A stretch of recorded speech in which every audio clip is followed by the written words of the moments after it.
Hello, amazing, beautiful, wonderful people. This is Milena. I'm recording this video this week because the fight for our most valuable resource is far from over.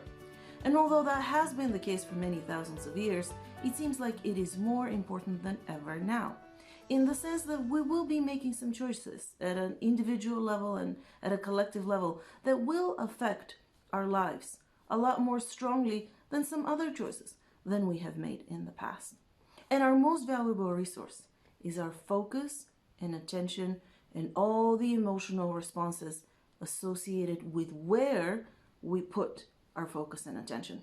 We all know, and scientists have already proven that when we focus on something, when there's an observer, even if it's just cells in a petri dish, the behavior of the observed changes. It is affected, even if the observer doesn't have the intention to do so. This is how powerful our awareness, our observation, our attention, and our focus are.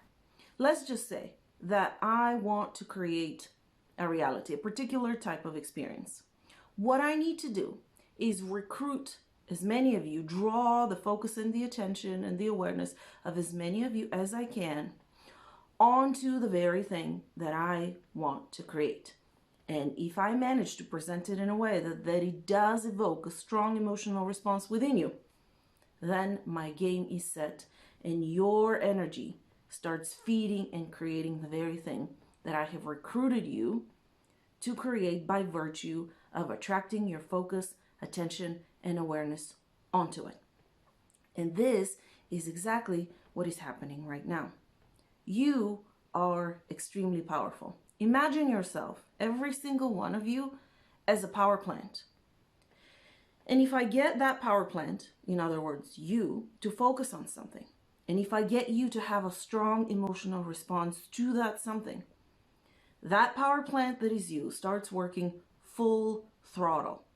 And that is a lot of energy that I have now collected, harvested, and directed it to create what I want to create. You may have noticed that there are a lot of things that are designed, especially now, to get our attention. It could be a disease, it could be the measures of the disease, it could be whose reaction or response is appropriate and inappropriate, the elections, whether they went the right way, whether there's fraud, whether there's no fraud. Before that, it was who to vote for, and it was extremely polarized. It was getting us to have an emotional response toward the people who supported one person or supported another, being very angry toward somebody else, or how the whole process is being unfolded.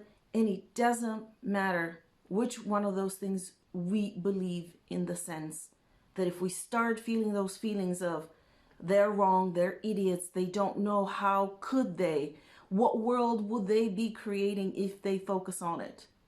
If we are producing that energy, we are the power plant that is being asked to work full throttle, whose attention is being directed in a particular way, and whose power is being recruited to create a reality that has the exact same taste as the energy that we're feeling, that of anger, of righteousness, of even sadness or fear of what other people will create if they do that, and all of those things.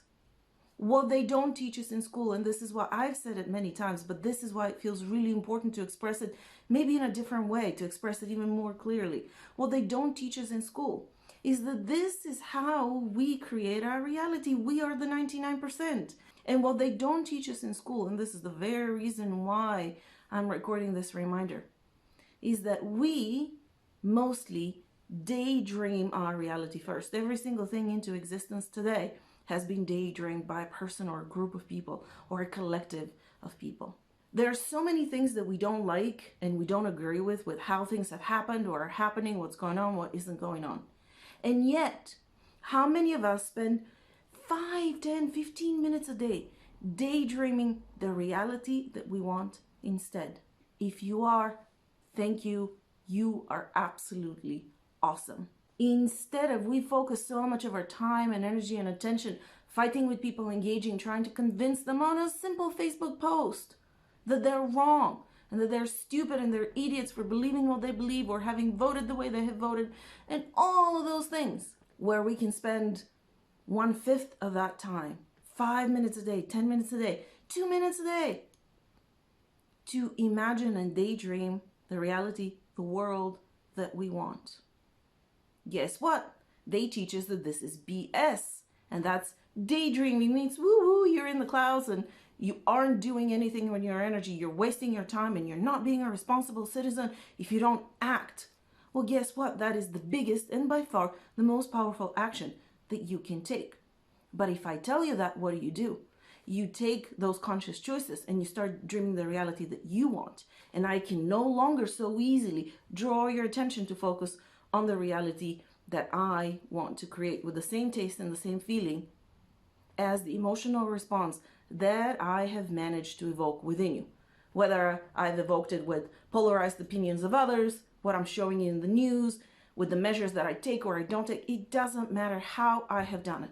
Step number 3, equally important I should say, is to embody that. Embody what we want to see in the world. Are we actually embodying what we want to see in the world by getting angry with others, telling them that they're idiots, that people like them and it's their fault for the state of matters and how things are in the world? But we've also been led to believe that that peaceful, loving, collaborative community is not really possible if we use that tremendous creative energy that we have to create and co-create consciously. It's a completely different world. Choose where you give your most valuable resource consciously.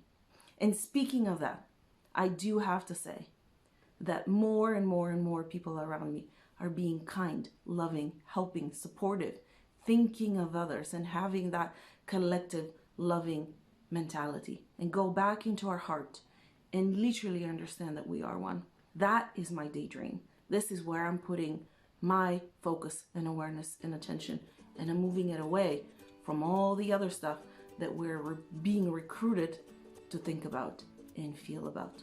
And if you need more help focusing your attention consciously on the reality that you want to create and experience, book a session at askmilena.com. Don't forget to subscribe to my newsletter as well as the channel and click on the bell so that you can get notified of all future videos. I'll see you next week, guys. Bye-bye.